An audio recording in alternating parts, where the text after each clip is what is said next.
میں تھوڑا سے وقت آپ کا اس تاریخ کے حوالے سے لینا چاہوں گا تاکہ یہ بات آپ کو پتا چلے کہ اختلاف چلا کہاں سے. جزاک اللہ. حاجی امداد اللہ مہاجر مکی رحمۃ اللہ علیہ، بہت شکریہ، جزاک اللہ. حاجی امداد اللہ مہاجر مکی چلے گئے کہاں؟ مکہ. بات یہیں سے چلی تھی. اس کے حاشیے کے لیے میں نے اس کو مضبوط کرنے کے لیے کئی حوالے آپ کے سامنے رکھے. اب سنیے، حاجی صاحب جب گئے تو حاجی صاحب نے اپنی آستانہ وغیرہ اپنے خلفاء کے حوالے کیا. خلفاء میں کون؟ شیخ المشائخ حضرت عبدالسمیع رامپوری، رامپور سے، ٹھیک ہے. مولانا کرامت علی شاہ صاحب رحمۃ اللہ علیہ دہلی سے. مولانا لطف اللہ شاہ صاحب علی گڑھ سے، ٹھیک ہے. اسی طرح یہ جید علماء. اسی طرح رشید احمد گنگوہی بھی آپ سے خلافت تھی. رشید احمد گنگوہی کو بھی آپ ہی سے خلافت تھی. اشرف علی تھانوی کو بھی آپ ہی سے خلافت تھی. اور نانوتوی کو آپ ہی سے خلافت تھی. ٹھیک ہے. یہ مشترکہ سارے خلفاء جمع ہو گئے. ٹھیک ہے. اس صف میں جہاں حاجی صاحب عبدالسمیع رامپوری کھڑے ہیں، ان کے ساتھ گنگوئی بھی کھڑا ہے، گنگوئی کے ساتھ کرامت علی شاہ صاحب بھی پڑے، سب آپس میں خلفاء ہیں. ابھی کوئی اختلاف نہیں. ہوا کیا؟ ہوا یہ کہ سہارنپور کے غیر مقلدین نے میلاد کے خلاف فتویٰ دیا. اب ساری اصل سنیے. سہارنپور کے اہل حدیثوں نے، غیر مقلدوں نے، جو اصل وابی ہیں اور یہ اس کی شاخ ہے، وابیوں نے فتویٰ دیا کہ میلاد جائز نہیں ہے. جبکہ حاجی امداد اللہ مہاجر مکی تو زور و شور سے میلاد کرتے تھے. آپ کی کلیات امدادیہ فیصل حق مسئلہ خود موجود ہے. اور خود تھانوی نے جو کتاب لکھی ہے امداد المشتاق، اس کو دیکھ لیجیے آپ. تھانوی نے اپنے فتاوے کا نام امداد الفتاوی رکھا ہے. امداد کون؟ حاجی امداد اللہ مہاجر مکی. تو ہم نے کہا جب ناموں سے اتنی نسبت ہے تو پھر ان کا عقیدہ بھی لیں. تو حاجی صاحب تو میں نے کل بھی پڑھا، حاجی صاحب تو اس نظریے کہتے فرمایا کہ فقیر تو میلاد کی محفل سجاتا ہے اور کھڑے ہو کر سلام پڑھتا ہے، رقت پاتا ہے، اور لوگ مجھ سے پوچھتے ہیں کہ حضور آ سکتے کہ نہیں آ سکتے. فرمایا حضور کا آنا تو واقع ہے. فرمایا حاضر ناظر کا کیا مطلب ہے؟ فرمایا حاضر ناظر یہ سارے جسم کی باتیں مسافت، اور وہ تو عالم روحانیت ہے، اس میں لیے آنا جانا کوئی غیر ممکن نہیں. ممکن ہے، حضور تشریف لا سکتے ہیں. یہ ساری باتیں حاجی امداد اللہ مہاجر مکی نے اپنی کتاب میں کی. لیکن جو نظریہ حاجی صاحب کا تھا، جو اپنے مریدوں کو پلایا تھا، لیکن ان تینوں کے اندر چھپی وہابیت موجود تھی. اس کا اظہار کیسے ہوا کہ حاجی صاحب تو چلے گئے، اب ہم مائی باپ بن گئے، اب جو چاہیں کریں. کیونکہ مدرسہ دیوبند انہوں نے پکڑا ہوا تھا، لہذا سارے مریدوں پر چڑھنے کی کوشش کرتے تھے. سہارنپور کے اہل حدیثوں نے، غیر مقلدوں نے فتویٰ دیا میلاد کے خلاف. اس پر گنگوہی نے دستخط کر دیے. اس پر گنگوہی نے جب دستخط کر دیے گئے تو اب حاجی صاحب کے مریدوں میں اختلاف. اب بریلی کہاں بات، ابھی تو یہاں پر گھر میں بات ہو رہی ہے ساری.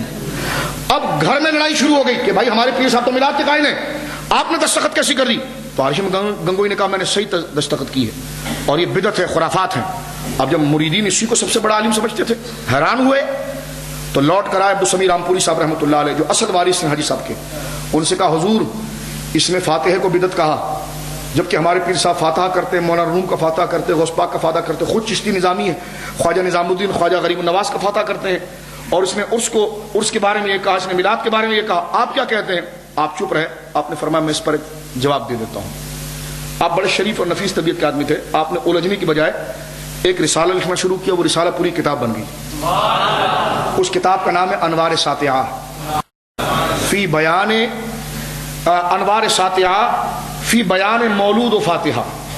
یہ آپ نے وہ کتاب پوری انوار ساتعہ آپ نے لکھی. یعنی شرافت کا جو تقاضا تھا، ٹھیک ہے اس نے اگر تم نے دستخط کر کے اگر تو اپنا فتویٰ پھیلا رہا ہے، تو انہوں نے کتاب لکھ دی تو اس میں حرج کیا ہے. تو جیسی انوار ساتعہ آئی، کہتے چند دنوں کے اندر سارے ایڈیشن اس کے بک گئے اور حاجی صاحب کے مریدین کو جلا مل گئی. گنگوہی نے جب اس کتاب کو دیکھا تو بڑا غضبناک ہوا اور اس نے کہا میں اس کا جواب لکھوں گا. اور پھر اس نے انوار ساتعہ کا رد لکھا براہین قاطعہ. اس طرح دیوبندی جو شائع کرتے ہیں وہ کتاب یوں شائع ہوتی ہے کہ انوار ساتعہ اوپر ہے، براہین قاطعہ نیچے ہے. ابھی الحمدللہ اہل سنت کے مکتبوں سے شائع ہونے لگی ہے براہین قاطعہ کو ہٹا کر انوار ساتعہ صرف. انوار ساتعہ صرف. اب دیکھیے کہ کھجلی جس کو زیادہ تھی وہ گنگوہی تھا، کیونکہ اس نے فتوے کی اگر تصدیق کر دی تھی تو انہوں نے کتاب لکھ دی تھی، مسئلہ واضح ہو گیا تھا. اور اس کتاب کے اندر اتنے مضبوط دلائل میلاد پر اور فاتحہ پر آپ پڑھیے. اور اس کتاب کو لکھا تو گنگوہی پاگل ہو گیا. اور پاگل کی مثال یہ کہ اس نے جگہ جگہ عبدالسمیع رامپوری کو گالیاں دی ہے کتاب کے اندر. اور اس بغض کے اندر کیونکہ وہ کتاب تو بیان مولود و فاتحہ تھا، تو انوار حضرت عبدالسمیع رامپوری نے دل کھول کر جتنے دلائل تھے حضور کے فضائل میں بیان کیے اور یہ گنگوہی سے ہضم نہ ہوئے. اب جو اوپر دلیل چلتی گنگوہی اس کا نیچے جواب لکھتا، اوپر چلتی گنگوہی نیچے جواب لکھتا.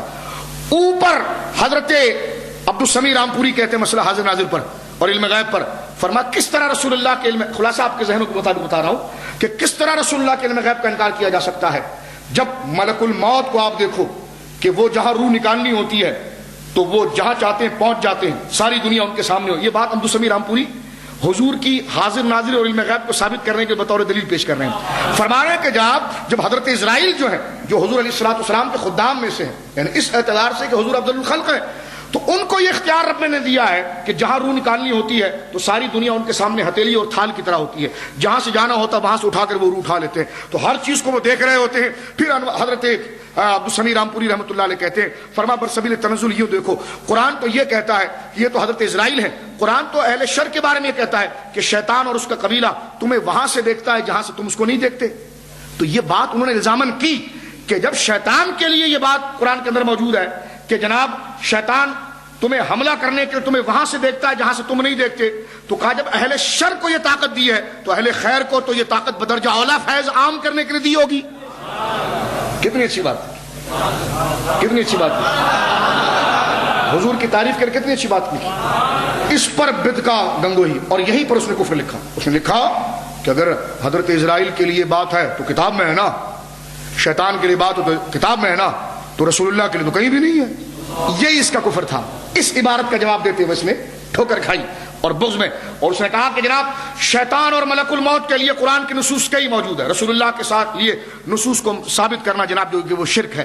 یہاں پر اس نے یہ کہا اور آگے چل کر یہاں تک کہہ دیا کہ حضور کی روح اعلی علیین میں ہے. حضور علیہ الصلوۃ والسلام کی روح، یقیناً روح مبارک جو ہے، علماء نے جو تعبیر ذکر کیا ہے کہ وہ اعلی علیین کو گھیرے ہوئے ہے اور آپ کے جسم کے ساتھ بھی جڑی ہوئی ہے. تو یقیناً حضور کی روح اعلی علیین میں، اس کا مطلب ہے کہ حضور کا رتبہ بڑا ہے. تو اس دلیل کو توڑنے کی کوشش کرتے ہوئے گنگوئی نے یہ کہا.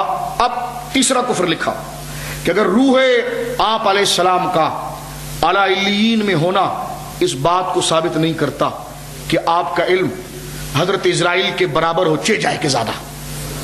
سمجھ گئے اردو آپ؟ یعنی اگر حضور کی روح اعلی علیین میں تو بالکل ہے، تو اس سے یہ کب ثابت ہوتا ہے کہ آپ کا علم حضرت اسرائیل سے زیادہ ہے؟ برابر نہیں ہے تو زیادہ کہاں سے ہوا؟ تو یہ ایک اور کفر. اور میں گفتگو کو بالکل اختتام کی طرف لے آیا ہوں. اب اختلاف آپ سمجھ گئے کیوں ہوا. حاجی صاحب کے مریدوں کے درمیان اختلاف کی مڈ بھیڑ چل رہی ہے.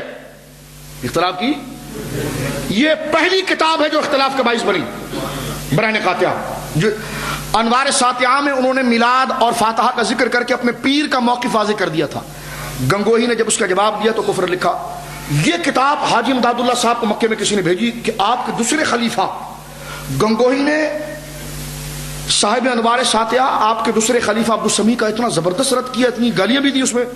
تو آپ کو بڑی تشویش ہوئی پیر صاحب کو کہ میرے جانے کے بعد میرے خلیفہ لڑ کیوں رہے. تو رحمت اللہ کرانوی صاحب نے خط لکھا عبدالسمیع رامپوری کو کہ دیکھو تم جواب الجواب نہیں کرنا ورنہ اختلاف اور بڑھے گا، اختلاف اور بڑھے گا. تو ہم تو یہاں پر آ گئے ہیں تو ہم نہیں چاہتے کہ سلسلہ خراب ہو. اب بڑے بزرگ یہ وصیت کر رہے ہیں، ہم نہیں چاہتے سلسلہ خراب ہو، لیکن ہاں جو بات رشید احمد گنگوہی نے لکھی ہے ہم تو انہیں رشید سمجھتے تھے لیکن یہ رشید نہیں ہے. یہ رحمت اللہ کرانوی صاحب نے لکھا کہ میں تو اس کو رشید یعنی نیک شریف بزرگ سمجھتا تھا لیکن یہ غیر اہل سنت ہے، یہ اہل سنت عقیدہ. لیکن پھر بھی عبدالسمیع رامپوری کو کہا کہ جواب نہ دینا، کیونکہ جواب در جواب چلے گا تو مریدین اور بڑھتے چلے جائیں گے. تو کیا کریں؟ فرما ایک کام کرو، اس کتاب کو دوبارہ ترتیب دو. اب سنیے آپ، اس کتاب کو دوبارہ ترتیب دو اور جتنے ہمارے مریدین ہیں خلفاء ہیں ان سے تقریضیں لکھواؤ اور ہم سے بھی تقریض لو، لیکن جواب کا انداز نہ ہو، بس سمجھانے کا انداز ہو. یہ کس نے کہا؟ حاجی امداد اللہ. اب کیا ہوا؟ حضرت عبدالسمیع رامپوری نے اپنی پوری کتاب کو دوبارہ ختم کیا، انہی دلائل کو دوسرے انداز میں لکھا اور لکھنے کے بعد حاجی امداد اللہ مہاجر مکی سے تقریض مانگی، انہوں نے تقریض لکھی. رحمت اللہ کروانی صاحب نے تقریض لکھی، لطف اللہ علی گڑھی صاحب نے تقریض لکھی، سارے خلفاء نے تقریض لکھی. اب یہ تین شیطان ایک طرف تھے اور سارے خلفاء ایک طرف. انوار ساتیہ پھر چھپ کے سامنے آ گئی، انوار ساتیہ چھپ کر پھر سامنے آئی. انہوں نے بڑا شور کیا لیکن دنیا جان گئی کہ تین ادھر ہے اور سینکڑوں ادھر ہے. سمجھ رہے؟ اب سنیے میری بات، یہ پارٹ 1 تھا. پارٹ 2 کیا؟ اسی انوار ساتیہ کے شروع میں آپ نے اللہ رب العالمین کے علم کی تعریف کی اور اسی کے پہلے صفحے پر